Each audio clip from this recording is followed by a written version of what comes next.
kasih kepada Ibu Titik Lestari selaku Kepala Sekolah SD Negeri Pandulangan Bu, Kecamatan Benyang, atas kesediaan tempat, waktu, telah mengganggu Ibu nih. Tujuan saya ke sini Bu dalam rangka ingin mewawancarai Ibu, ingin meminta pendapat, kemudian berbagi pengalaman bagaimana cara Ibu selama ini sebagai kepala sekolah itu mengambil keputusan yang berbasis nilai-nilai pendidikan. Jadi pertanyaan pertama Bu ya untuk Ibu, selama ini Bu bagaimana Ibu mengidentifikasi Bu kasus-kasus yang merupakan dilema etika atau rujukan moral? Terima kasih Pak Presiden ya atas waktunya sudah sampai ke Pandangan, dan sangat luar biasa sekali karena saya kali ini benar-benar bertemu dengan seseorang yang luar biasa, dan ini memang betul Pak ya. Selama ini dalam menangani kasus itu ya kita identiknya itu yaitu dengan dilema etika daripada dengan kasus yang bukan ya kan seperti itu Pak. Kemudian Bu, selama ini Bu, Ya. Bagaimana Ibu menjalankan pengambilan keputusan di sekolah Ibu ini di SD Pandulangan ini, terutama untuk kasus yang ada dua kepentingan yang sama-sama benar Bu? Nah, Ya. begini Pak ya, kalau kita mengambil atau mengidentifikasi masalah itu memang perlu kita tidak bisa langsung ya memutuskan masalah ini harus diperhatikan. Kita harus mengidentifikasi, memilah-milah masalah ini dulu, punya dua kepentingan kan, benar atau benar ya kan. Jadi kita harus benar-benar melihat dari kasus tersebut ya kan, lalu mencari fakta sebenarnya ini faktanya apa, seperti apa gitu kan untuk di permasalahan ini. Seperti itu Pak, nggak bisa langsung gitu kan. Ibu mengenali kasus dulu, Iya. kemudian mencari fakta, baru Ibu bisa mengambil keputusan Bu. Betul. Kemudian Bu, pertanyaan selanjutnya Bu, Ya. langkah-langkah atau prosedur seperti apa yang Ibu biasa Ibu lakukan Bu selama ini? Yang pertama saya lakukan apabila saya menghadapi masalah di sekolah dan Pandulangan ini, yang pertama saya mengadakan pendekatan dengan pihak yang bermasalah. Biasanya ini memang ada, ya. Lalu saya akan berbicara dari hati ke hati dengan pihak tersebut. Setelah itu saya akan berusaha masuk ke dalam permasalahan itu. Apa sih sebenarnya yang dia hadapi? Setelah itu saya akan mencoba untuk menggali lebih jauh lagi permasalahan-permasalahan tersebut kepada selanjutnya Bu, pertanyaan yang berikutnya adalah Ya. hal apa saja Bu yang selama ini Ibu anggap efektif Bu dalam pengambilan keputusan terutama pada kasus dilema etika Bu? Kalau di dalam kasus dilema etika ini biasanya saya mengambil lebih dari keluarga, karena dimanapun kita ya kalau memecahkan masalah dengan ego kita nanti itu tidak ada selesai. Paling utama ya kita musyawarahkan, lalu kita berbicara sama keluarga. Jadi yang Ibu anggap itu sebagai yang sebuah efektif adalah rasa kekeluargaan Bu ya. Kemudian Bu, hal apa saja Bu yang selama ini merupakan tantangan Bu dalam pengambilan keputusan pada kasus dilema etika? Ya, selama saya menjadi kepala sekolah ini tantangannya itu sangat luar biasa ya, karena di sekolah ini ada sekolah mau berkembang ya kan. Saya kadang terbentur dengan dua sisi ya. Di sisi satu kepentingan adalah permasalahan itu sendiri, di sisi lainnya adalah kepentingan orang banyak. Oleh karena itu saya akan berusaha untuk tidak jadi pembela satu sama lainnya, tetapi akan menjadi penengah saja. Artinya Ibu berada di pihak netral Ibu ya. Iya. Kemudian Bu, apakah ada Bu Ibu memiliki sebuah jadwal Bu atau penjadwalan?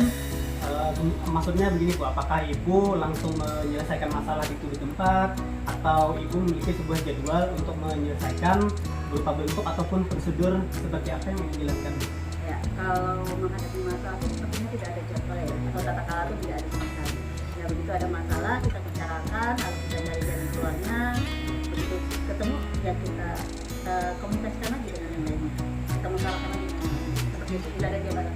Artinya gerak cepat Bu? Iya, gerak cepat. Ada masalah langsung Langsung diselesaikan, tapi dengan cara atau dengan tetap dengan mengutamakan sistem pemeriksaan.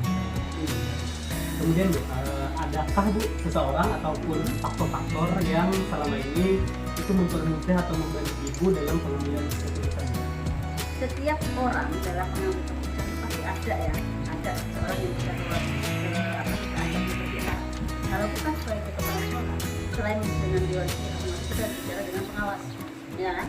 Karena suatu masalah walaupun itu sekecil apapun, kalau kita selesaikan sendiri, terkadang itu masih ada jalan, ya kan? Jadi kita perlu bicara dengan para dewan guru, atau lebih utamanya kalau ada kunjungan dari pengawas, kita sampaikan masalah tersebut. Jadi semuanya real, terbuka apa adanya. Wah, luar biasa sekali itu, Bu. Kemudian Bu, pertanyaan terakhir, Bu. Ya?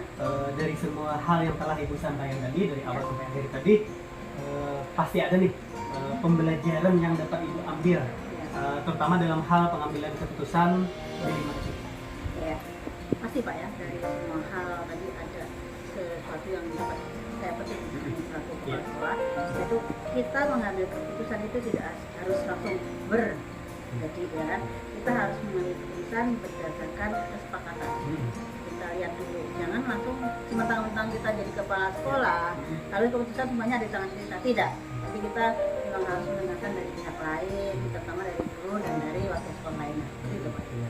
Wah, banyak sekali Bu pengalaman yang dapat saya ambil dari percakapan kita ini. Ya. Semoga apa yang Ibu sampaikan tadi nantinya sedikit banyak akan membawakan dampak positif bagi saya, terutama kedepannya mungkin suatu saat kita tahu Bu jadi seorang pemimpin nanti Bu. Jadi mudah-mudahan apa pengalaman yang Ibu laksanakan tadi, yang Ibu alami dapat saya ambil sebagai contoh kedepannya dalam pengambilan keputusan. Ya, saya rasa cukup sampai di sini dulu wawancara dari saya selaku PDP Angkatan 8.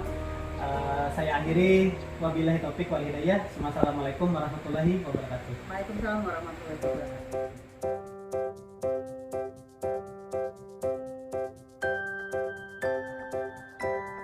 Assalamualaikum warahmatullahi wabarakatuh. Waalaikumsalam warahmatullahi wabarakatuh. Iya, terima kasih Bapak Budi Saputra, Kepala Sekolah Tambelangan, SD Tambelangan, atas kesediaan waktu dan tempat di SD Negeri Tambelangan dalam rangka saya mewawancarai Bapak sebagai Kepala Sekolah bagaimana Bapak mengambil keputusan dengan kasus di Limaetika, Pak.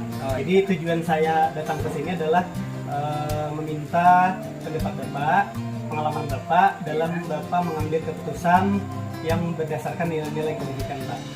Jadi pertanyaan pertama Pak ya untuk Bapak, selama ini Pak bagaimana Anda mengidentifikasi kasus-kasus yang merupakan dilema etika atau bujukan moral, Pak? Kalau selama ini saya mengidentifikasi dilema etika itu ditandai dengan adanya pilihan antara benar dan benar dan lawan yang benar kayak gitu. Kemudian itu dikatakan tidak ada bujukan moral dalam kasus ini tidak ada pelanggaran hukum ketika tidak ada yang namanya pelanggaran hukum. Ya. Jadi sehingga untuk mengidentifikasi antara dilema etika dan bujukan moral itu perlu sekali untuk melihat tipe-tipe atau kasus dalam pilihan yang muncul. Iya Pak. Nah kemudian Pak, pertanyaan yang kedua, selama ini bagaimana Bapak menjalankan pengambilan keputusan di sekolah Bapak di SD Tambelangan, terutama untuk kasus-kasus yang ada kepentingan yang sama-sama benar, Pak. Artinya, ini mengandung nilai kebajikan, ini sama-sama benar, itu bagaimana, Pak? Nah, kalau untuk pengambilan keputusan, istilahnya itu kan ini dilematika nih, sama-sama benar, ya benar lawan benar. Jadi itu langkah pertama yang saya ambil, saya bisa mengidentifikasi masalahnya terlebih dahulu. Jadi dengan Bapak mengidentifikasi terlebih dulu Pak ya? Iya. Kemudian lagi juga bisa saya dengan cara menyimpulkan fakta-fakta. Nah, kemudian fakta-faktanya dulu dikumpulkan. Nah, lalu sehingga itu diharapkan mampu mengambil keputusan yang tepat. Jadi kita itu harus melihat dulu masalahnya apa, kita cari dulu fakta-faktanya apa juga, lalu baru kita bisa memutuskan. Wah, luar biasa Pak. Jadi Bapak tadi melihat dulu akar masalahnya Pak ya? Iya, akar masalahnya. Kemudian Pak, pertanyaan yang ketiga Pak, Ya. langkah atau prosedur seperti apa yang biasa nih Bapak lakukan selama ini? Kalau langkah-langkahnya mungkin yang pertama saya akan memanggil pihak-pihak yang terkait, tentunya yang bermasalah tadi kan. Itu yang pertama, dengan harapan itu supaya saya mengetahui di mana letak permasalahannya. Nah, kemudian saya juga di sana dapat mengetahui api pemicunya itu apa. Nah, akar masalahnya seperti apa yang dikatakan sebelumnya tadi. Iya. Kemudian di sana saya juga dapat nantinya menentukan bagaimana solusi yang terbaik lah istilahnya. Iya. Luar biasa sekali Pak. Kemudian Pak, hal apa saja yang selama ini menurut Bapak itu sangat efektif Pak dalam pengambilan keputusan pada kasus-kasus dilema etika? Artinya hal apa yang Bapak anggap efektif dalam pengambilan keputusan ini Pak? Kalau ditanya mengenai efektif dan Ya. tidak efektifnya, menurut saya yang lebih penting dan utama itu adalah komunikasi. Nah, kita harus bisa menjalin komunikasi yang baik. Ya. Jadi kita bisa melakukan dialog dengan pihak yang bermasalah dengan prinsip kekeluargaan tentunya. Iya. Kemudian Pak, pertanyaan yang kelima, Ya. hal apa saja yang selama ini merupakan tantangan atau hambatan bagi Bapak dalam pengambilan keputusan, terutama pada kasus dilema etika Pak? Kira-kira hambatan atau tantangan apa Pak? Mungkin. Kalau tantangan itu mungkin selama ini bagaimana cara kita mengambil keputusan, cuma itu aja sih. Iya, Cara mengambil keputusannya itu Iya. kira-kira apakah sudah pas atau ya kurang tepat lah gitu. Iya, Pak, luar biasa sekali. Ya. Kemudian Pak, lanjut, apakah Bapak memiliki sebuah tata kelola Pak atau mungkin jadwal Pak tertentu dalam sebuah penyelesaian kasus dilema etika? Atau apakah Anda sebagai kepala sekolah langsung menyelesaikan di tempat atau memiliki sebuah jadwal atau bentuk apapun itu, prosedur apapun seperti yang Anda jalankan Pak? Kalau jadwal secara khusus ya, saya rasa tidak ada. Ada ya Pak ya? Tapi karena langsung saya lebih kalau ada masalah langsung saja koordinasi gitu. Ya, makanya ada masalah. Langsung kita selesaikan. Iya, saya itu Pak. Ya, kemudian Pak, pertanyaan yang ketujuh, adakah seseorang atau faktor apa yang selama ini mempermudah bahkan membantu Anda dalam pengambilan keputusan tadi Pak? Kalau yang faktor-faktor yang mempermudah itu mungkin bantuan dari istilahnya itu rekan-rekan lah gitu. Jadi saya juga seringkali berkolaborasi dengan guru-guru yang ada di sekolah saya gitu. Jadi kita bisa berdiskusi atau berdialog, khususnya ketika kita akan setiap setengah bulan sekali itu selalu mengadakan yang namanya pertemuan komunitas belajar. Jadi di sana kami seringkali memecahkan masalah-masalah yang kami hadapi itu secara bersama-sama. Iya. Terima kasih Pak. Kemudian pertanyaan terakhir Pak ya. Iya. Dari semua hal yang telah Bapak sampaikan tadi, pembelajaran apa Pak yang dapat Bapak petik dari pengalaman Bapak dalam mengambil keputusan itu Pak? Oh iya. Kalau pembelajaran, mungkin kita sebagai pemimpin sekolah itu dalam mengambil keputusan apapun kasusnya Ya. itu berdasarkan kesepakatan bersama. Nah, mungkin itu Pak. Ya. Jadi sesuai dengan kesepakatan bersama. Ya. Dan jangan lupa juga Ya. yang lebih utama itu adalah komunikasi dan rasa kekeluargaan di sekolah Iya. itu Pak. Wah, Iya. sangat luar biasa sekali Pak. Jadi saya di sini sangat banyak sekali belajar dari Bapak bagaimana cara pengambilan keputusan yang selama ini Bapak alami. Ya. Semoga apa yang kita bicarakan hari ini bermanfaat bagi saya Pak. Nantinya akan datang, semoga siapa tahu nih nanti saya menjadi seorang pemimpin pembelajaran Pak. Jadi saya bisa mengambil contoh dari pengalaman Bapak dalam mengambil keputusan terutama tentang kasus-kasus yang dilema etika Pak. Jadi terima kasih Pak terima kasih untuk waktu dan tempat yang telah Bapak sediakan. Saya akhiri. Wassalamualaikum warahmatullahi wabarakatuh. Waalaikumsalam.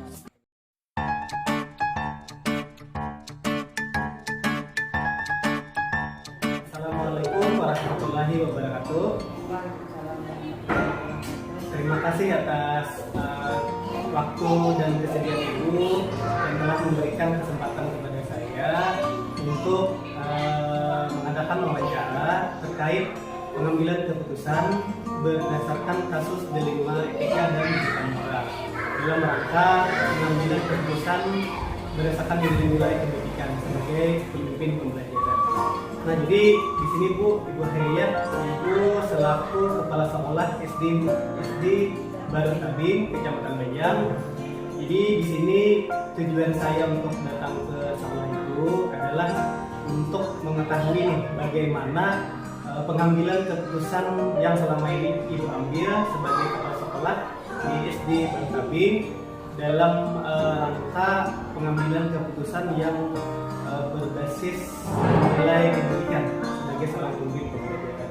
Nah, pertanyaan yang pertama Bu untuk Ibu, selama ini bagaimana Bu Anda mengidentifikasi kasus-kasus yang merupakan dilema etika atau penyimpangan moral? Terima kasih Pak Sarifudin. Berdasarkan kasus tersebut ada terjadi dilema etika yang ditandai dengan adanya pilihan yang sama-sama benar. Tidak ada penyimpangan moral dalam kasus ini, ya juga tidak ada pelanggaran hukum, sehingga untuk mengidentifikasi antara dilema etika dan penyimpangan moral perlu dilihat tipe kasus dan tidak menunjukkan. Oke, ya. Kemudian Bu, yang kedua, selama ini bagaimana Ibu menjalankan pengambilan keputusan di sekolah Ibu ini, terutama untuk kasus-kasus yang ada dua kepentingan yang sama Bu, sama-sama benar atau sama-sama mengandung nilai kebaikan. Sebelum mengambil keputusan, tentunya saya mengidentifikasi dulu masalah yang terjadi terlebih dahulu. Kemudian juga siapa-siapa yang tadi yang akan terlibat, kemudian menentukan fakta sehingga mampu mengambil keputusan yang tepat bagi pihak yang bermasalah dengan pengambilan keputusan tersebut. Dan tentunya juga saya tidak akan meninggalkan prinsip kekeluargaan dan juga musyawarah dan mufakat. Ya, bagus sekali Bu. Jadi Ibu berpatokan pada prinsip musyawarah dan mufakat ya Bu ya. Kemudian Bu, pertanyaan yang selanjutnya Bu, langkah-langkah atau prosedur apa atau seperti apa yang bisa atau yang biasa Ibu lakukan selama ini Yang dilakukan dalam mengambil keputusan itu dengan memanggil pihak yang bermasalah, kemudian dimintai keterangan supaya saya bisa mengetahui letak permasalahannya dan atau inti dari permasalahan tersebut. Kemudian juga apa pemicunya, kemudian bagaimana solusi yang terbaik yang akan diambil atau diputuskan supaya tidak merugikan semua pihak. Berarti Ibu menitik beratkan kepada supaya tidak ada pihak yang merasa dirugikan ya Bu. Ya. Kemudian Bu, pertanyaan yang keempat, hal apa saja Bu yang selama ini Ibu anggap efektif dalam pengambilan keputusan pada kasus dilema etika? Artinya yang menurut Ibu itu Ibu anggap sebagai kelebihan atau efektif dalam pengambilan keputusan menangani kasus dilema etika. Yang itu dengan dialog Pak, dialog dengan pihak yang bermasalah dengan menggunakan prinsip kekeluargaan. Dari situ kita dapat memunculkan solusi agar dapat diterima berbagai pihak. Kemudian juga memberikan bimbingan secara komprehensif yang tidak menimbulkan perselisihan lagi dari berbagai pihak. Bagus sekali ya Bu ya. Kemudian Bu, hal apa saja Bu yang selama ini menjadi tantangan Bu dalam pengambilan keputusan pada kasus dilema etika? Artinya adakah yang menurut Ibu itu menjadi suatu hambatan atau tantangan Bu? Kira-kira apa menurut Ibu? Selama saya menjadi kepala sekolah di SD Baru Tabing kan, tantangan saya adalah bagaimana cara mencari solusi yang terbaik bagi semua pihak dengan risikonya seminimal mungkin. Hmm.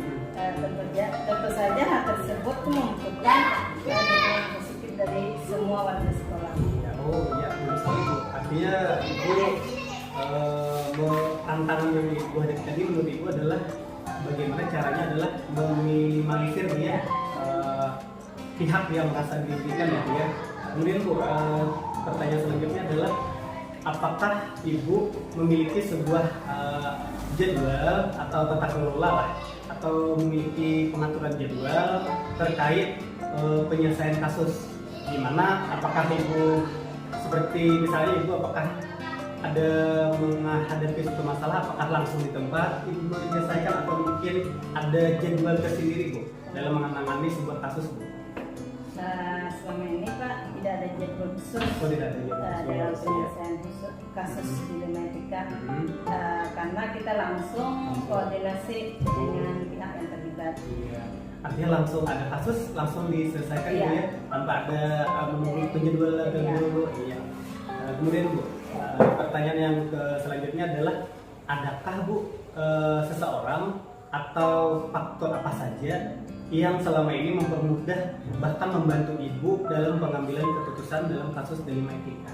Ada semua warga sekolah, dari guru, kemudian juga komite itu bersedia membantu saya dalam mengambil keputusan yang berhubungan dengan Dilemetika. Karena saya juga sering meminta masukan, kemudian saran-saran dari mereka. Iya, oke.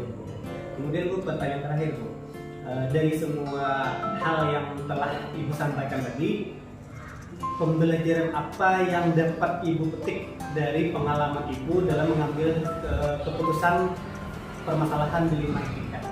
Artinya pembelajaran apa atau nilai apa yang Ibu dapat ambil dari kasus Ibu mengambil keputusan dalam menghadapi kasus Dilemetika? Pembelajaran yang dapat diambil adalah sebagai kepala sekolah adalah setiap mengambil keputusan kita harus berdasarkan kesepakatan bersama Pak. Kemudian juga ada musyawarah dan mufakat. Juga kita membiasakan diri untuk bertanggung jawab atas keputusan yang telah ditentukan.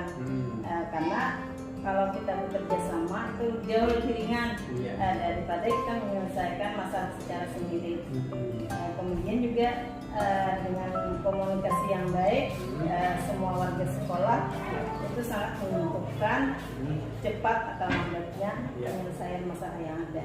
Ya, jadi menurut Ibu tadi beberapa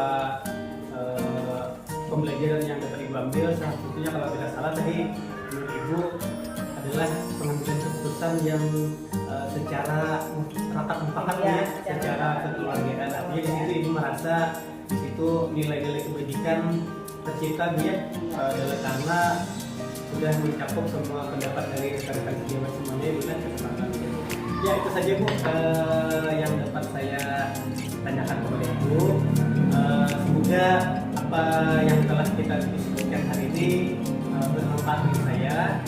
Mudah-mudahan saya juga bisa mengambil sisi positif dari seandainya nanti saya menjadi seorang pemimpin, saya bisa belajar dari cara Ibu mengambil keputusan Bu. Artinya mudah-mudahan dengan adanya kegiatan tanya jawab dan wawancara ini banyak sekali hal-hal yang dapat saya ambil juga Bu dari hasil wawancara dengan Ibu. Ya Bu, cukup itu saja yang dapat saya sampaikan. Terima kasih atas waktu yang telah disediakan. Saya akhiri, wabillahi taufiq wal hidayah. Wassalamualaikum warahmatullahi wabarakatuh.